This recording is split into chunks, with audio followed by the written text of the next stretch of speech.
দুই বন্ধুকে নিয়ে আমাদের গ্রামে হঠাৎ করে চলে আসা, তারপর তাদেরকে আমাদের গ্রামের সৌন্দর্যগুলো উপভোগ করানো।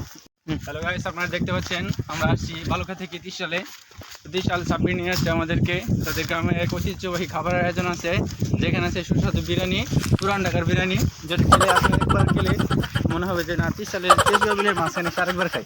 আচ্ছা বলে তো যাই হোক, আমরা এখন বিরিয়ানি খাওয়ার উদ্দেশ্যে চলে যাচ্ছি। কারণ তো সবাই জানেন আমরা বাঙালিরা আমরা সবসময় ফার্স্ট বেশি খাইতে পছন্দ করি, কারণ লাস্টে যদি হাড়টা পাওয়া যায় এটা খেতে তো আমরা এখন যাচ্ছি বিরিয়ানি খাইতে। তো আপনারা আমাদের সাথে থাকুন। আমাদের গ্রামের প্রাকৃতিক পরিবেশ দেখে আমরা খুবই মনোমুগ্ধ হয়েছি এবং গ্রামটি খুবই সুন্দর। হ্যালো গাইস, আপনারা দেখতে পাচ্ছেন এই যে আমরা উঠতেছি ত্রিশাল। হঠাৎ করে গ্রামের মধ্যে দেখতে পেলাম একটা সাঁকু আছে। এরকম সাঁকু গ্রাম অঞ্চলে খুব সচরাচর পাওয়া যায় না এখন, তবে ত্রিশালে এক বিচিত্রময় দৃশ্য দেখলাম। তো আরেকটা খাও।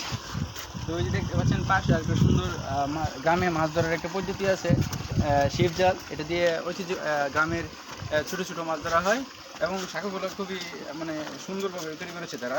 শেষ করা বলে আর কি জানি।